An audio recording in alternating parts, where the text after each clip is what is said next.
Saya yakin dan percaya KONI Sumatera Barat akan berada di kancah nasional. Bahkan saya yakin dan percaya dengan bersama-sama ini saya targetkan dengan nyikapi 10 besar di nasional, bisalah di PON nantinya gitu.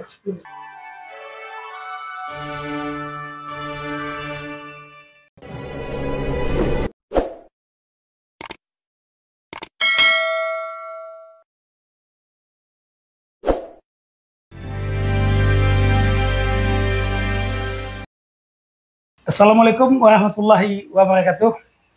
Firdaus Abi, di depan saya ada sosok muda selain ganteng, energik. Beliau bernama Devri Nasli. Aktivitas beliau sangat banyak, tapi ada sesuatu yang menurut saya agak spesifik dari beliau. Kalau dilihat sepintas biasa saja, tapi ada aktivitas yang menarik.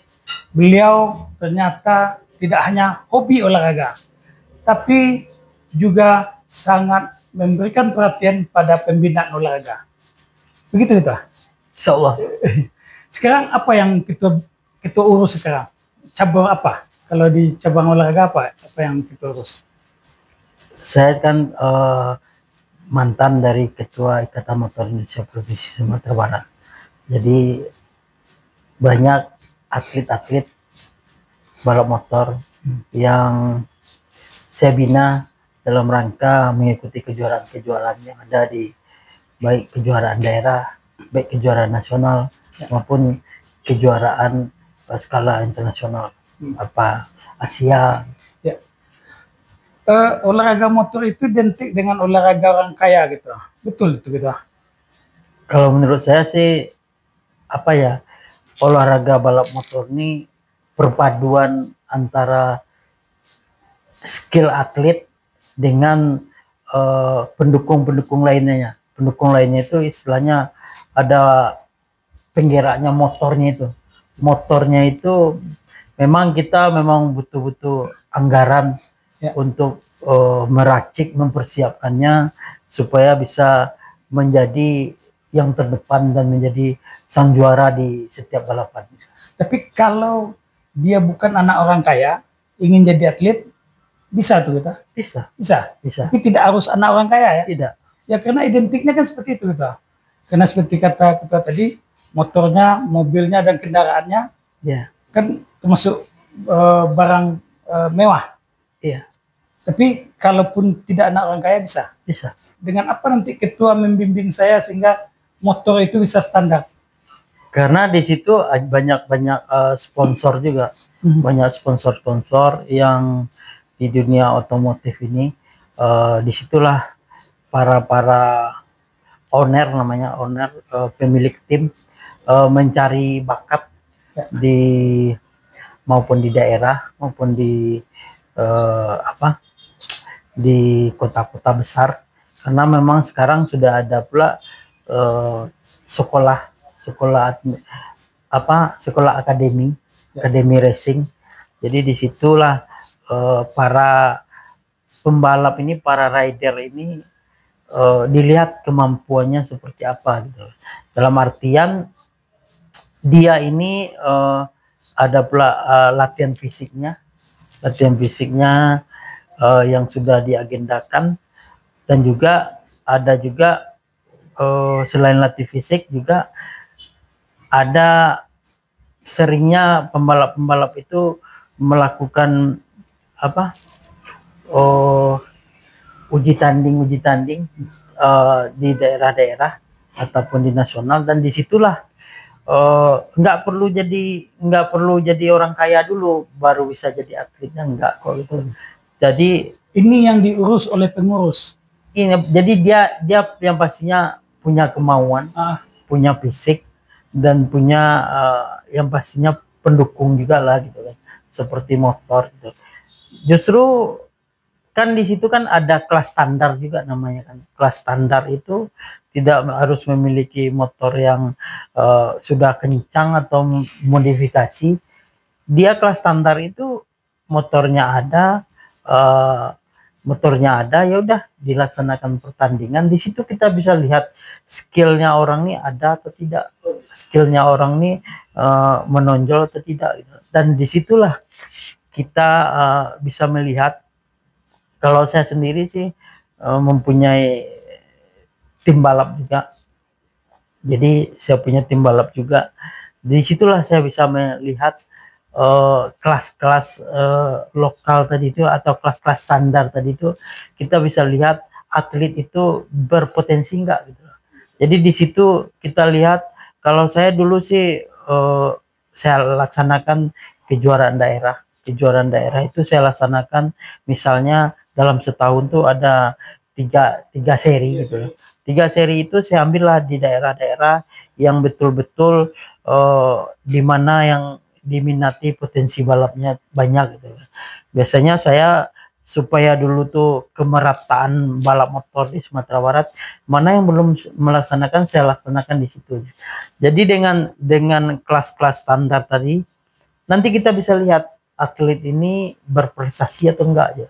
Nah, setelah di akhir seri kan kelihatan tadi nanti itu yang mana yang jadi terbaik gitu kan. Dan jadi terbaik inilah kita ambil untuk bisa direkrut oleh para owner, para pemilik tim untuk bisa tarung di kelas nasional nantinya gitu kan.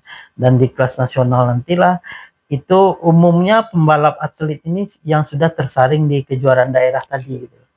Jadi itu makanya kenapa tidak harus orang kaya dulu baru bisa jadi pembalap sih. Yang penting kita punya kemauan dan tingkat kita yakin bahwa memang kita bisa gitu. Karena memang di ajang balap motor ini memang semuanya memang harus diuji, mental kita pun diuji gitu. Jadi seluruh apa nih, biasanya kalau orang bilang sih balap ini mau nyawanya nih memang udah di nyawa cadangan katanya kan gitu kan.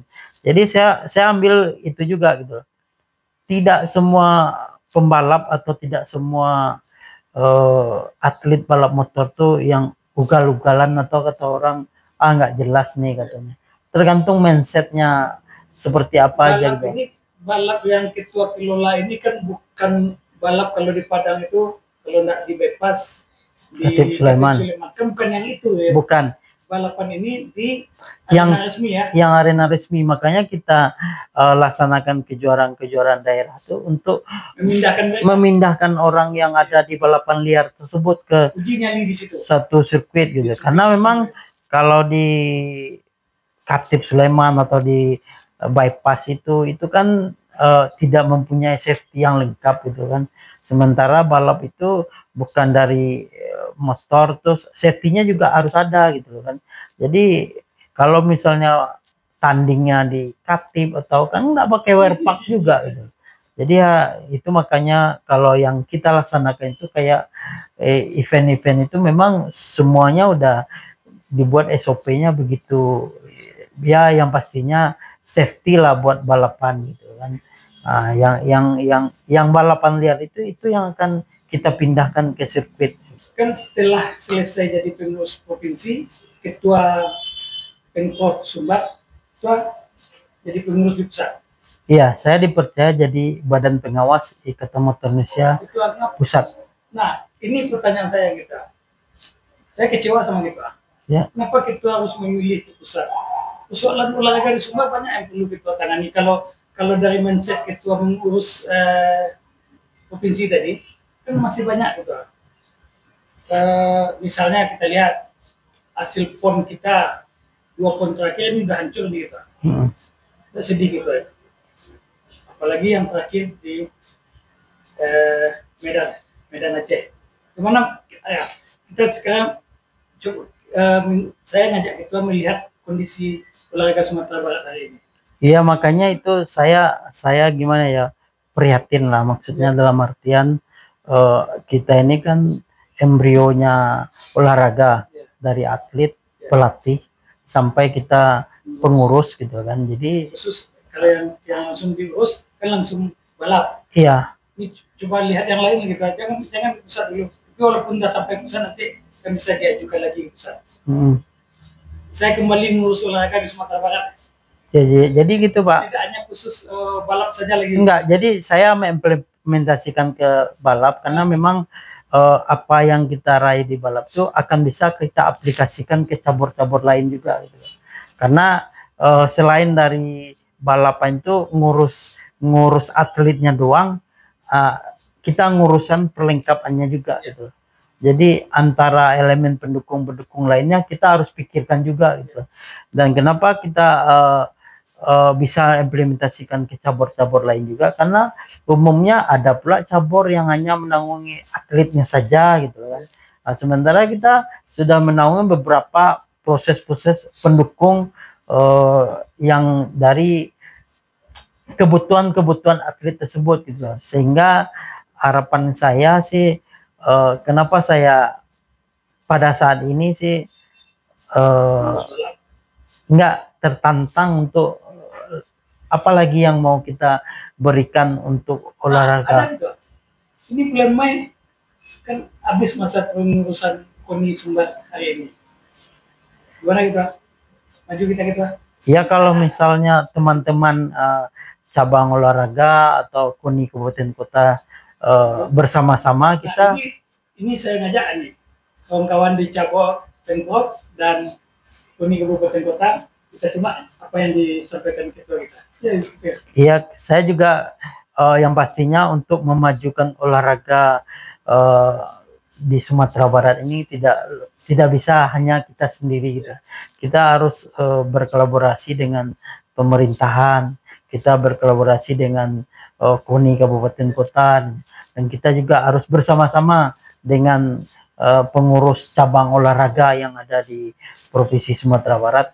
Saya yakin dan percaya kalau misalnya kita sudah bersama-sama untuk menggerakkan, untuk memajukan olahraga Sumatera Barat ini, saya pikir sih tidak ada hal yang tidak mungkin kalau bisa, kalau misalnya kita bersama-sama. Saya yakin dan percaya KONI Sumatera Barat akan berada di kancah nasional. Bahkan saya yakin dan percaya dengan bersama-sama ini, saya targetkan dengan nyikapi 10 besar di nasional bisalah di PON nantinya gitu. Nah, kan memang betul kita untuk moto penggerak utamanya itu kan ketua KONI-nya itu. Ya. Sekiranya ketua ditunjuk nanti apa kira-kira, mungkin sudah punya bayangan gitu. Karena sudah lama berkecimpung di olahraga ini, kira-kira apa yang akan kita lakukan. Tadi saya simak tadi target pertama 10 besar. Ini target 2 besar nih itu. Kalau memang targetnya 10 besar itu, sekarang kita di papan bawah ini. Papan bawah. Kalau memang target 10 besar itu, kira-kira hal spesifik apa yang akan kita lakukan nanti? Ya, yang pertamanya kan kita lakukan pembinaan. Pembinaan tadi kan ada pembinaan atlet, pelatih, ada pembinaan ke pengurus. Pengurusnya pasti cabur kan gitu. Jadi, khusus pembinaan itu, apa yang membedakan dengan pembinaan yang pernah dilakukan oleh pengurus KONI yang lain yang lalu-lalu? Oh, kalau saya pikir sih gini ya Pak, pembinaan atlet yang kita lakukan saat, kalau saya dipercaya nanti diamanahkan saya nanti, mungkin itu lebih intens lagi kita lakukan, dalam artian pengurus yang kita tunjuk, pengurus KONI atau apa, kita akan review apakah per 3 bulan atau apa gitu, cabur mana atau apa gitu. Disitulah kita akan lihat perkembangannya atletnya seperti apa. Kan ada skala prioritas dan ada juga skala yang ini kan, yang untuk meraih medali emas mana, perak mana, perunggu mana. Jadi ini mungkin skala-skala seperti itu. Saya kalau dipercaya nanti itulah akan kita fokuskan apa pembinaannya, dan juga bisa jadi ada cabang baru atau memang ada cabur yang ya kan ada, kalau misalnya di kejuaraan itu kan ada hal-hal yang tidak kita prediksi. Misalnya kan itu juga kita siapkan juga timnya untuk memonitoring itu semua gitu kan. Jadi saya nggak tahu juga apakah sebelum ini sudah dilakukan seperti itu atau bagaimana gitu. Yang penting kita mempunyai program jangka pendek dan program jangka panjang.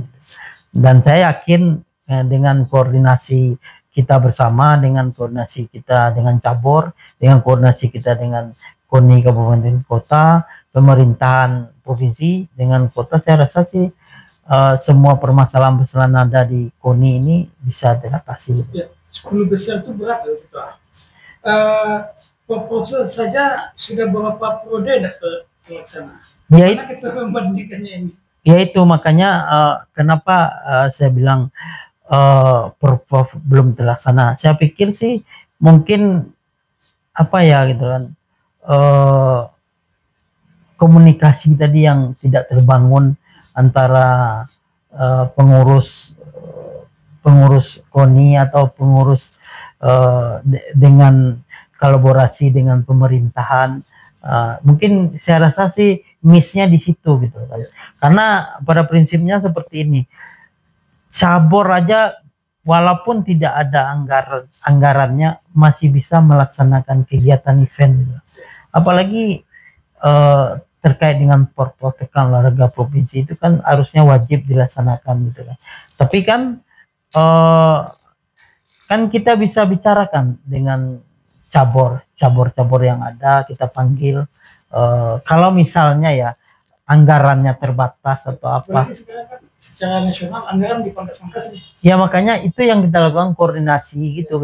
Karena memang kalau misal anggarannya terbatas atau apa ya kita mari musyawarah mufakat gitu kan, dalam artian dengan budget yang ada atau bagaimana kita mendatangkan dari pihak ketiga atau sponsor gitu kan, dalam artian bagaimana Perpov ini pembinaannya bisa terlaksana gitu. Karena memang Perpov ini Pekan Olahraga Provinsi yang wajib dilaksanakan untuk pembinaan atlet gitu.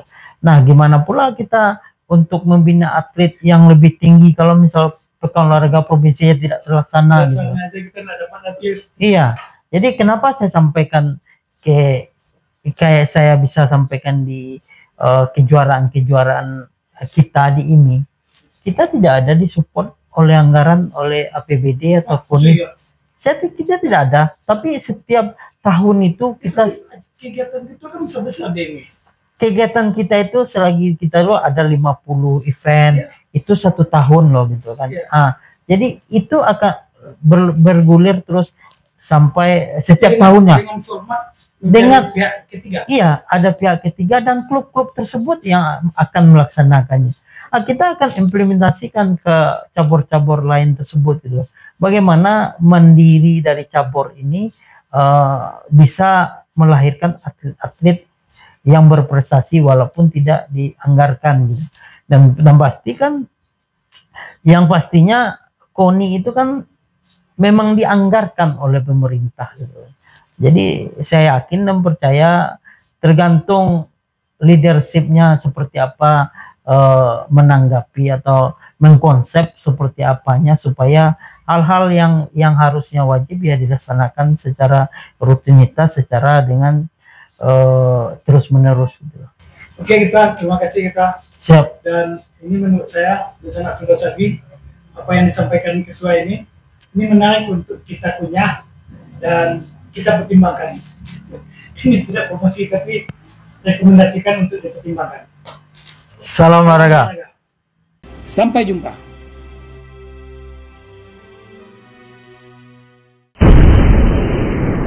Sampai di sini dulu jumpa kita kali ini, dan tetap dukung channel ini sehingga kami bisa memberikan informasi-informasi yang inspiratif untuk kita semua.